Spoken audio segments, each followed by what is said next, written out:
I'm good. Yeah, let's go ahead and start. People can jump on if they get here, but I want to welcome everybody. I really appreciate y'all taking the time to attend this webinar. I'm Kelly Cheek. I'm the pleasure of being the president of the Texas Rural Health Association Board of Directors, and I'm also on staff. I run the area health education center out of Abilene. So, and I know a lot of y'all names, and I've met y'all through different events, but again, thank y'all for attending. And I think most people know Don. Don's been around for a few years and brings tons of knowledge. Of course, he works for Torch. He's the government relations director. He's the guy that we all tend to go to. We have questions about what's going on down in Austin or DC. So Don, I appreciate your time and giving us kind of an insight of what we expect with this crazy session. So Don, if you're ready to go, start it. I'll take it and run with it. Good to see some old friends on here today. You know, many of you, I'm sure, are like me. I don't see a lot of folks anymore, and hopefully that will end soon. Okay, what I'm going to do is try to pull up some. Okay, Kelly, it shows disabled on sharing. I need to pull up these slides. Okay, I think Juliana's working, so she's the. You try it one more time. Okay, there we go. Everybody can see that, hopefully? See a PowerPoint there? Okay, good. Now I got to figure out how to.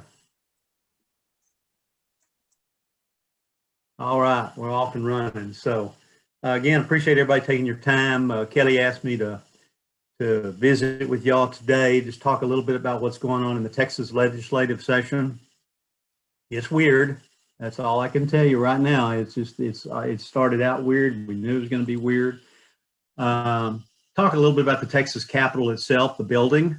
The building was closed to the public from really early back in March until January 4th. They reopened to the public on January 4th, turned around, closed on January 6th because of the U.S. Capitol storming. Then it was closed from January 15th to the 20th because of all these threats supposedly at state capitals around the country. So it's just been kind of open and closed, etc. FYI, most of the state agencies are still have their doors locked, and most of their staff are either working from home, some limited staff in the buildings, but the public is not really allowed in most of those buildings. I'm going to talk today mostly about Austin, but just so you'll know, not much different than what's going on in DC.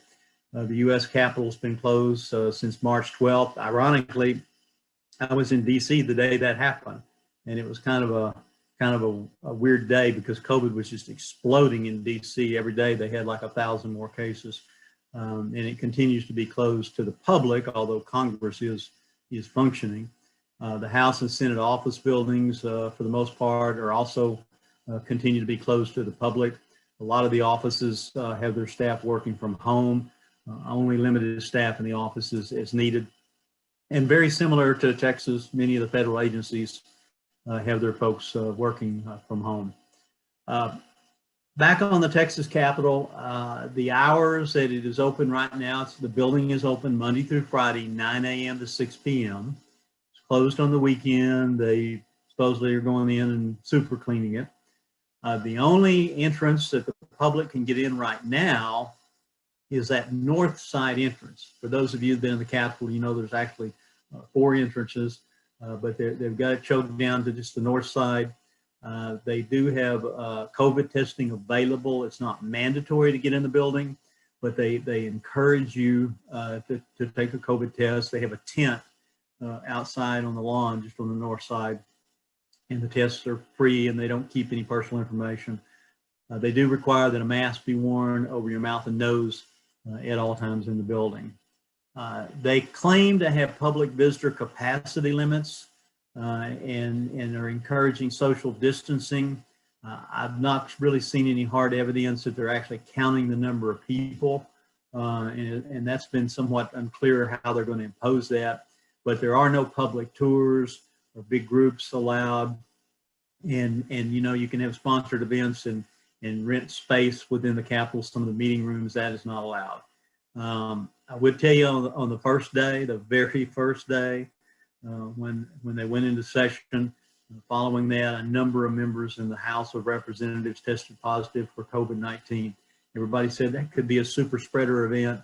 I don't think it really was, but just sure enough, even with the precautions, you had several members come down with it and that are in quarantine right now. It's really been kind of open and shut as far as the session. On the House, Texas House is in recess until February 9th. They virtually have done nothing so far.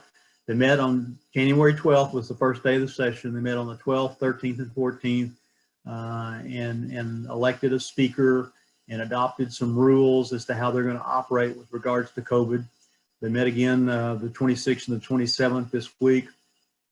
They were in the chamber about 10 minutes and then they were gone until February 9th. On the House side, the Speaker has yet to announce the new committee chairs or members of the committee. So obviously there's no hearings going on because we don't know who's on committees. We do have the new Speaker. I'm sure you've all seen that, Dave Fallon. Honestly, I don't know a lot about him. This is his fourth session in the House of Representatives. He's supposed to be a pretty fair-minded, kind of moderate guy. But you know, we'll see, you know, how that shakes out. Obviously, the Speaker in the Texas House of Representatives really drives a lot of that agenda. So we'll see how that works out. Again, I'm talking the House, and by the way, the House and the Senate have different rules. As it stands right now, hearings will be in person only. The House doesn't appear amenable to allow witnesses to testify by Zoom. Although from what I hear, that's not totally out of the question, and there is some latitude that the chairs will have if we do see some more outbreaks of COVID-19. And as many of you may know, COVID-19 has been pretty bad in Austin in the last 60 to 90 days. So there's a lot of concern there, not so much in the Capitol building, but about people being in Austin and then coming in. Members, staff, and public, again, must wear masks in the common areas, but also in the House chamber and in any hearing room, except when they're speaking. The members themselves are allowed under the rules to remove their masks if there's protective barriers. If you go in the Capitol and you get a chance to go in some of the committee rooms, they've put a lot of those protective barriers, plexiglass barriers in there. Tests are not required for House members or House staff or the public.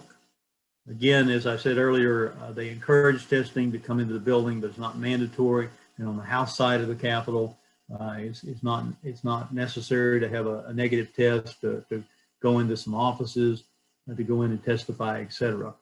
But this is real important. And keep in mind, everything I tell you all today, it may change tomorrow. It's changed 3 times since they started into session, and it may change again.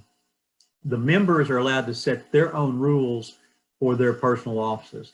And from the folks I've talked about, it's all over the board. Some of them have just locked the doors and not gonna let anybody in. They say, send us an email if you want to communicate with us. Some of them have a pretty open door policy. So if you do go down there, you're gonna find it very different as you walk the halls from office to office. Talk about the Senate side. The Senate is also in recess until February 9th. They have met on 3 days to address rules. The Lieutenant Governor has announced members of the various committees and the chairs. Not a lot of changes there, but the rules are a little different on the Senate side. Every senator is required to test negative each morning before they can go into the Senate chamber and before they can attend a committee hearing. And also, all of the staff on the Senate side have to be tested once a week. The first day of the week they enter the Capitol, and they have to have a negative test before they can come in and work. Senators are required to wear a mask when walking around on the Senate floor, but not at their desk if they're alone. The visitors in the Senate gallery, which that's probably going to be very limited how many they'll let in. You have to have a negative test from the tent outside before you can enter the Senate gallery. Senate committee hearings actually have begun, only one so far. It's on redistricting. That started on Monday. In that case, the senators on that committee are sitting on the Senate floor. They're using the Senate chamber as their committee room, and witnesses can testify only via Zoom, and they have to register in advance. And if you watched any of that, they've had a few technical glitches in trying to make that work. I think the hearings in the Senate, if COVID begins to settle down some, they'll go back to in-person hearings. But again, big difference between the House, which says no Zoom, and they'll be in person whenever they have hearings, versus the Senate that at least at this point is limiting it to Zoom only. Again, on the Senate side, the members can set their own rules for their particular offices. Kind of what I see for this session, the way it's shaping up, I don't think you're going to see much activity in the first 2 months. I mean, you know, they're in recess to February 9th. I mean, they pretty much have burned up the first month already. And obviously, you're not going to see hearings for a while on bills, at least on the House side. I don't think you will on the Senate side either. I think for this session, the committees will meet far fewer times. And I think the number of bills they set for a hearing will be a much shorter list. So if you can imagine, you're just not going to be able to cram all these bills through to get them on the floor. So, and that in itself is going to be an advocacy challenge, because if you've got a couple of bills that you're very interested in and you would like to see them passed, used to it wasn't that difficult to get a bill set for a hearing. And sometimes it might be a little difficult getting it voted on out of that hearing, but just the sheer math, and I'll talk about it a little bit. There's been over 2,000 bills filed in the Texas Legislature this session alone, and so if they don't even really ramp up hearings in earnest till, you know, March, April, you just mathematically can't make that work. So it's going to be a real challenge for who's good enough to get that bill set on a calendar for a committee hearing. Obviously, along those lines, the usual workload they do will be compressed from the usual 4.5 months to about 2.5 months. I'll remind everybody, I know most of you know this, Texas state law and the Constitution actually only requires they pass a budget bill. Now, I think they'll pass more than just a budget bill, but that will be their primary focus this session, because that's the only legal obligation that they have. The redistricting, even though they've started hearings on the Senate side, I don't think we're going to get to that until a special session. In fact, especially given that the census is going to be delayed. You know, you've got the dynamic where a federal judge just recently ordered the administration to go ahead and count undocumented people in the census. There's been an executive order that was prohibiting that. Well, that's kind of gummed up the works. So I just don't think they'll get new census numbers in time to actually pass new districts for the State House, State Senate, and for Congress. So probably looking at a special session to do that. Just from an advocacy perspective, and I know many of you on this webinar today spend time going to Austin to talk to members about your issues. Well, that dynamic of interacting with them is much more challenging. As I said, I think the in-person visits, which is generally the most effective way to push an issue, will be less of an option, especially if you can't get in some of the offices.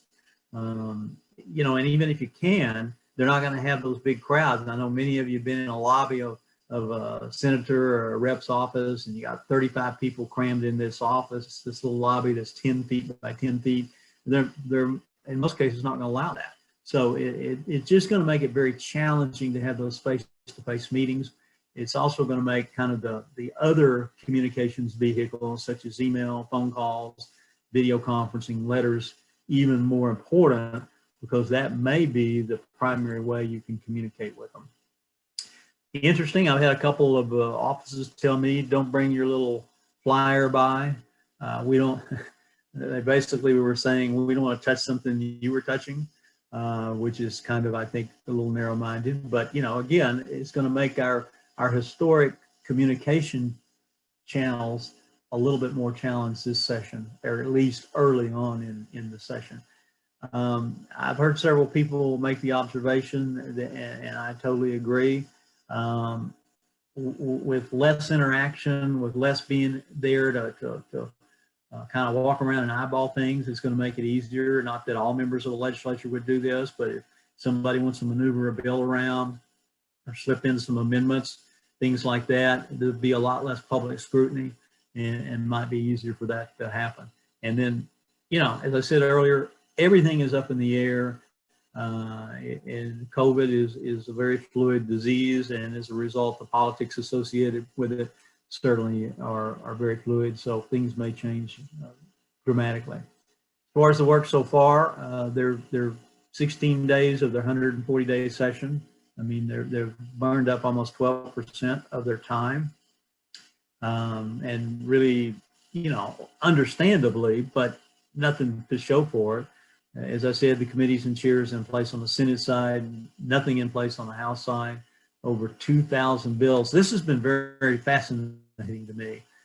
Obviously, there's no COVID slowdown associated with bill filing. And everything pointed that people would just be reluctant to filing a lot of bills, and that's not the case. Last session, 2 years ago, at this point in time, only 900 bills have been filed, and we now have over 2,000. And again, most of those bills are just going to die somewhere waiting to be set for a committee hearing. It'll never happen. Among those bills filed is the budget. We got our first look at the budget the other day. The House and the Senate do both file versions. The Senate version this year is the base bill. So anything the House does would have to be ultimately incorporated into the Senate version. But we'll watch primarily that Senate version, because that's the one that will ultimately pass. Put some numbers up there. And this is pretty fascinating to me, having been around this for a long time. We've all read the news, how the state's in financial trouble. Most of the state agencies had to cut their existing budgets back in the summer. And it's interesting, you can see some of the numbers there in that first draft of the budget, what FY22 compares to FY20, the current budget, 23 to 21. The undedicated GR, general revenue portion, those are really important numbers. If you're not that familiar with the state budget, those are the numbers that really the legislature controls. And those dollars pretty much come primarily from sales tax revenue. So the difference with the budget itself is almost double is when the federal funds flow through, when dedicated funds, things like that. So, but I guess my point on this is there's this supposed revenue crunch for the state of Texas, yet the first draft of their budget is larger and higher than the current budget. And I think a lot of people were a little surprised. If you look at that, there is $1 billion increase in Medicaid. And that really doesn't mean anything, to be honest with you. The state of Texas always overspends on Medicaid. We played this game for decades, where the legislature underfunds Medicaid in the state budget, but they're going to have to spend it if people are, if they're eligible for Medicaid and they utilize it, they're going to have to pay those bills. And so this extra $1 billion is really to help cover some increased number of people that qualify for Medicaid, increase utilization on Medicaid, but it is not in any form any kind of Medicaid expansion. They did decrease, interestingly enough, the amount of money they put in for border security. They have really dumped a lot of money into DPS over the last couple of sessions, and they pulled that down a little bit. And just kind of the world we're in, they're proposing, at least at this point, to add $39 million more for Texas Capital Security. All of this adds up to being $7 billion above the estimated revenue from the state controller. And that's a significant number because by law, they cannot spend more money than the state controller indicates that they have. So obviously something's going to have to give. This is kind of my read on it. I think they're hoping that general revenue, mostly sales tax, will come up by May, and I think it will. The economy seems to be rebounding, and if we can get a better handle on COVID, I think that's going to make a big difference. They can pull some money from the rainy day fund. There's a dedicated fund for disasters that is primarily funded by oil and gas taxes that go to the state. They have used that fund the past couple of sessions to balance out the budget. They could certainly do it again. The balance in that fund is $10 billion, and I think a lot of people would argue that might be more than the state really needs for potential future disasters. So certainly some money could come out of that. They've been known to use some budgeting tricks where they'll try to slide some of the expenses into a different fiscal year and make things balance out. Generally, that's not considered a good budgeting practice, but they've done it before. And then make some cuts from that first draft, and I think that's likely. End of the day, I think what they'll do is a combination of all of this. Also, I didn't mention when I started, I'm just going to buzz through these slides, and then we'll open up for questions that any folks may have. So how does this all play for healthcare? How does this all play specifically for rural health? Well, not well, to be honest. Most healthcare issues, especially rural healthcare issues, cost money. And they don't have any, and that's real. So I think it's going to be very hard to get much traction on some of these rural health issues that we all know are out there front and center. Medicaid expansion. A lot of folks have asked me, what about Medicaid expansion? I've been one. I think it's DOA in this legislature. I think there will clearly be a push from the White House for states like Texas and others that have not expanded Medicaid to finally make that leap. But I just don't see that. And along those lines, I don't have it on the slide here, but I'll just mention, Texas has a number of supplemental payment programs through the 1115 waiver. The state of Texas recently successfully negotiated a 10-year extension of the current waiver.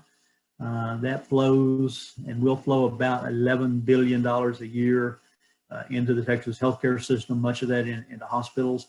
And because of that, I think that's even another reason the legislature will say, we're not going to expand Medicaid. We don't like that.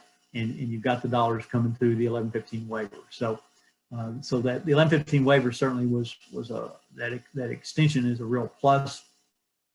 But I think at the same time, if you're an advocate for Medicaid expansion, that's probably not going to happen.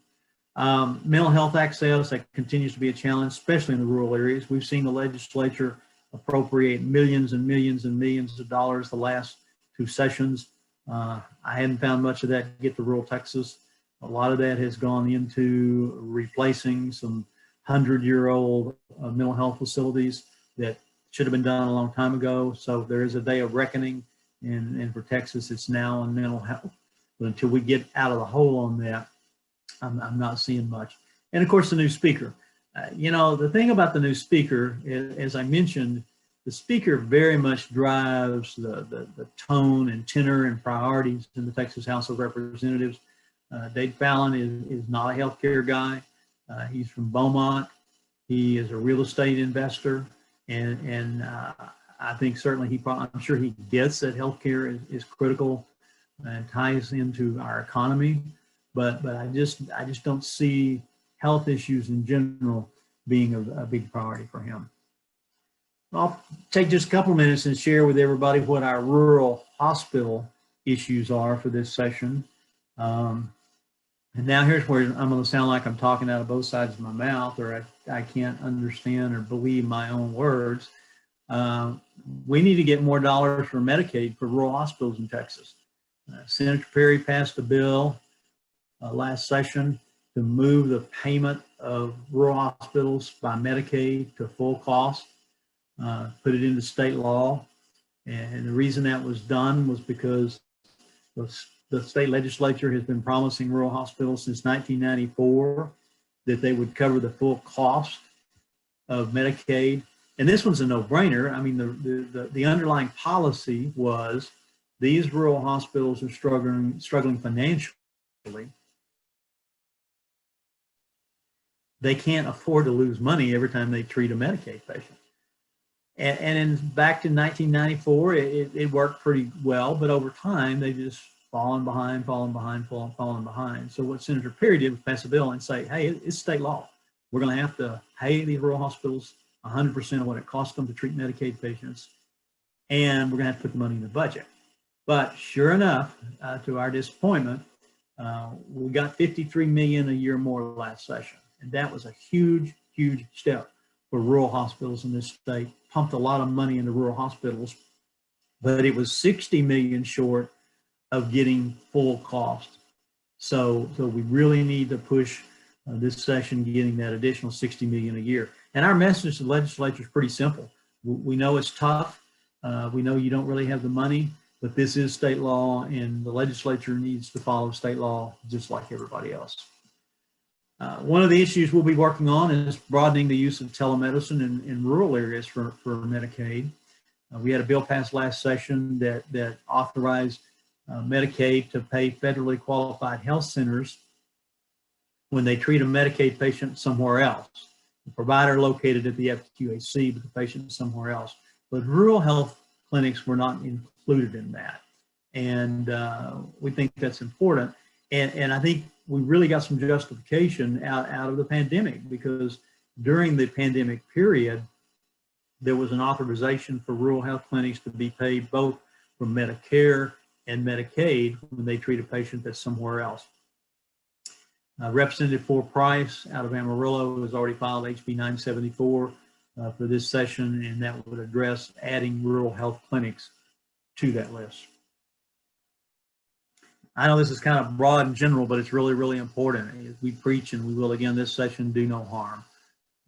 When the legislature gets in there and they come up with what they think are some really great ideas, sometimes they pass laws and regulations that essentially remove revenue from rural hospitals or increase the operating expenses. And so these rural hospitals are struggling. Yes, they got a lot of federal money during the COVID-19 outbreak, but most of that money has been spent. And pretty much our rural hospitals are back to where they were pre-COVID, meaning that there's not adequate revenue coming in. And so some of them are beginning to operate on reserves. And so we've got to address this issue. So we certainly don't want anything adding expense and aggravating the situation. A couple other issues that we'll certainly be looking at: broadband access. We still have some pockets of Texas that don't have really good broadband access. That's really come to light during the pandemic with the education at home. And then you've got another issue there. A lot of rural broadband in this state is subsidized by a tax that people pay on their phones, and that flows through the Texas Public Utilities Commission, who in turn divvies that money out to the rural phone co-ops. And the PUC, for whatever reason, has reduced their collections of that tax. And that special fund is just about out of money. In fact, there's a lawsuit filed over that issue. But we certainly support both the PUC getting back to collecting the money they're supposed to and subsidizing the rural phone co-op so we can keep the rural broadband we have, and so we can try to fill in some of the remaining holes. Mental health access, I mentioned that earlier. We certainly will remind them that we have not gotten the benefits in rural Texas of some of those dollars they have spent. Property tax reform, as you all know, The legislature did a pretty serious overhaul on how we tax property in this state, how the governmental entities set those tax rates, value that property, et cetera. That's fine. I'm not going to get into the merits of whether that was good or bad or they approached it the best way possible. But part of our message is let that dog lie for this session. There's already some talk, already a few bills filed, they even make more changes. I think the governmental entities are just now figuring out what this does.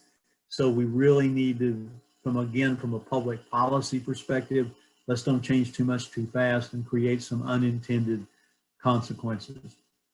Trauma, and I guess one of the comments I'll make there is we have a very good trauma network system in this state. Rural hospitals are a critical part of that.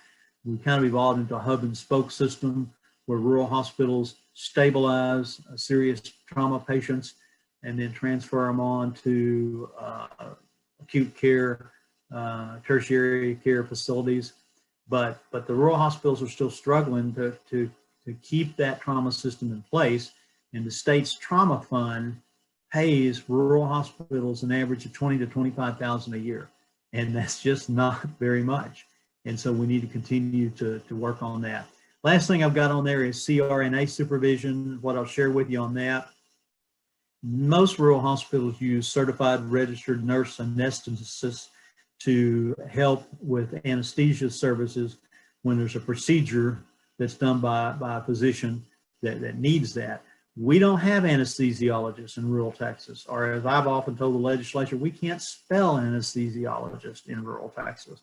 And about every session, the anesthesiologists that somehow have heartburn over CRNAs not having a lot of direct supervision under an anesthesiologist will raise this issue, get a bill file that says CRNAs have to be supervised by an anesthesiologist. And that's just not practical in rural Texas. So we believe it works fine. There is some degree of supervision. The physician that is at the hospital doing the procedure does provide some broad supervision, but the CRNA also has some latitude in carrying out their healthcare trade. And so our message there is it's fine, leave it alone. If you mess with it, you could create some serious problems in rural hospitals. And so with that, I'm done with my slides. I want to see if I can get back to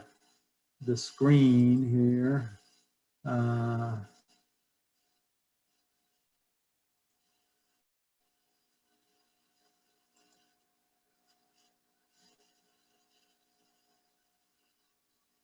Y'all have to give me a minute. I got to figure out how to.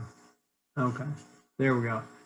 Are we still on? If everybody opened up, I'll certainly field some questions, or if there's something else you want to chat about.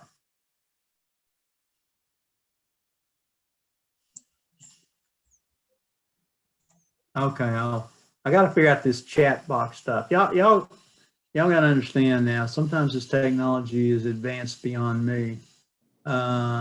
Oh yeah, question about the fast pass on the handgun permit. I don't quite know the answer to that. They supposedly didn't change that. And if you're not familiar with what that is, if you have a handgun permit, you can bypass security in the Capitol, and no place but Texas. And I'm told they haven't changed that, but the problem with the screening and going in, I've also been told by some folks that they ended up having to stand in the same line. So I think there's some bugs they just hadn't really worked out there. So I don't totally have that the answer to that question. Lindley, you have a question on CRNAs? Yes, sir. Hi, Don. How are you? Good to see you. Great. Thanks for having us today. You said that the doctor that is at the hospital with that CRNA, not necessarily, it's obviously not an anesthesiologist. It can be any doctor, any specialty that signs off for their work. Is that how it's working? Yes, and somebody correct me if I'm wrong, but yeah, any position, there's a kind of a very broad supervision Does by. that concern or deter any of those physicians that they're signing off on what they do, not being in that specialty and not being an expert in anesthesia? Historically, no. It's kind of an interesting dynamic because you've got the CRNA does have a degree of independence, and the physician cannot tell them exactly how to do some things, but yet the physician does take on some broad supervision authority, and with that, certainly some liability. Right. Not to get too deep in that, I think there probably are some, say, family practice or other physicians in a rural hospital that might not have a full and complete understanding that under state law, they actually are taking on some supervision. So it's kind of one of those issues, again, we know looking retrospectively, it's really worked very well, and it just needs to be left alone. And it's one of those things when you begin to churn it, sometimes you get people asking questions and I know some physicians have said, I didn't realize I had that responsibility. So. Well, and I guess my question is, or I guess what I didn't realize by seeing that on there was that there weren't enough anesthesiologists to be signing off on their work. Yeah. So I didn't realize the shortage there. So I get it. I mean, it's a high paying, very in demand, specialty. So anyway, I just. Yeah, and that's the thing. And it's not just anesthesiologists, it's just any specialty. Oh, yeah. In the perfect world, which there will never be a perfect world in rural Texas, but in the perfect world, would it be best to have anesthesiologists out there all the time? Yeah, absolutely. But, that's not going to happen.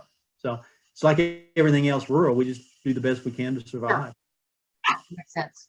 Let's see. John Henderson, my boss, is asked, I guess he wants me to share with y'all about the COVID vaccine registrations. We could talk about that for a month. Been a real challenge, as many of you may know, getting the COVID vaccine rolled out into rural areas. I don't want to be critical of the state. I mean, this has been a monumental task, and it's real easy for all of us on the outside to throw rocks at them and say you should have done it this way or this way. Pretty hard to get vaccine out of 30 million people in this state. So, they're probably done as best they could. Could they have done it better? Absolutely. And as I tell everybody, the next pandemic in 100 years, we'll know how to handle it. A lot of the rural hospitals didn't really understand. It's a very complicated registration process. A lot of them didn't do it correctly, but they didn't know it wasn't done correctly. And so Torch has spent an inordinate amount of time over the last couple of weeks screaming at the state, working with the state, helping the state.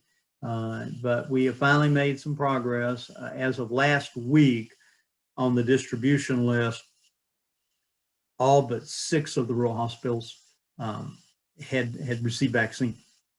We understand the new list that comes out this weekend will pick up those 6. So at that point, we'll have all rural hospitals approved for vaccine distribution. Now, here's the fine print, just so you know, of the hospitals that couldn't get their hands officially and directly on vaccine. Again, kind of what rural Texas does is they found a neighboring hospital, they found a retail pharmacy, wherever, they got a lot of their frontline workers vaccinated. So they did it one way or another, but certainly we've made a lot of progress. And then the next battle, obviously, is we got to get the vaccine out in high numbers because until we get probably 50% of the state vaccinated, we're really not going to see any serious declines. But certainly that has been really, really good here. Okay. I've got, everybody can see the note about broadband. There's a lot going on the broadband, and I've talked quite a bit with the lawyer that represents the rural phone co-ops and is involved in the lawsuit, kind of keeping up to speed on where they are. Several bills have been filed. Senator Perry, who has, obviously one of the largest rural districts in the state, very involved in that. Representative King, up at Canadian has a bill filed. So hopefully we'll see some things. There's a push, kind of what a lot of the rural guys are saying is advisory council of some kind. And I think the legislature will mandate that and create that, because I think unfortunately what happened with broadband is we had this push, 20 years ago, and we really did wire most of Texas. And I think we've kind of been asleep at the switch on that. And so we've let it get away from us. And it's just like everything else rural. We just don't have the volume of people in rural Texas to make it cost effective. So we're going to have to make some adjustments elsewhere.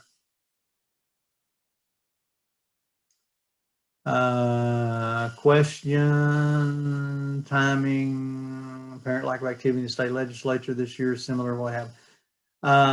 No, the issue on the House committees always tend to be appointed later, but man, when they take off, they take off. And normally we would have had, I think, committees in place and we'd start seeing some hearings. So I think they are going to clearly, I think at this point it's fair to say they've lost a month, and all that means is less bills will ever be heard. And the problem with that is there may be some really good bills, something that needs to be fixed, and it just doesn't get on the list. So, oh yeah, Mike Easley, I forgot. Mike is on the Governor's Broadband Council. Hey, Mike, you want to just say a couple of comments on that? Well, of course, the problem is lack of funds. And one of the things we've asked there be a paid staff and an office of broadband connectivity created in the session. Probably not very likely that's going to happen. But there are, as you said, Senator Perry has filed a bill, and there's been one other bill filed to try to create the office.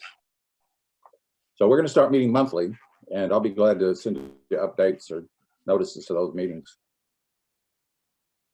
That'd be good. That'd be good. John says, what's the craziest thing you've ever seen at the state capitol? Gosh, I don't know.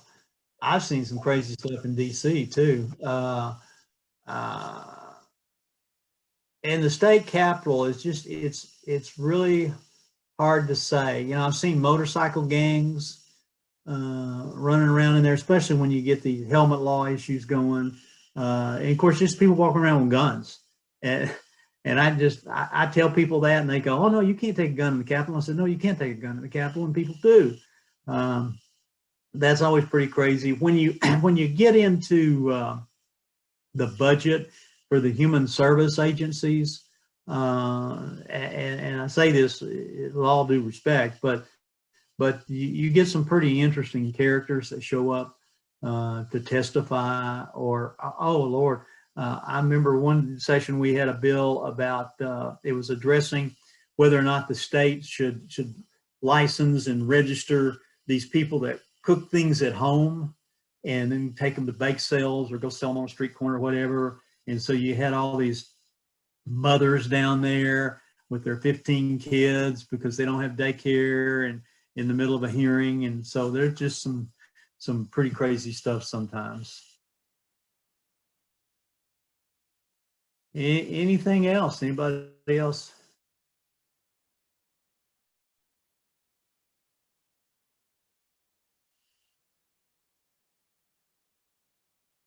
Well, if we don't have any other questions, this is the classic hide and watch.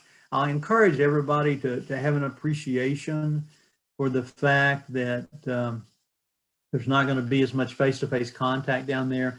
And so if you've got issues you want to push, certainly get other people. Also make the phone calls, send the emails, because those things are probably going to be more important this particular session than in some of the past sessions. And I'm done. Kelly? All right, Don, thanks. We can definitely get the PowerPoint out to everybody if everybody would like to have a copy of that. And then if you have any questions or something comes up, we can definitely get the information to either Don or John at Torch. So again, Don, thanks for your time. We appreciate it. Thanks to everyone for taking the time during your lunch break to listen to the updates. And like I say, look forward to more of these webinars the next few months. So again, thank you all again for your time, and everyone take care. Safe.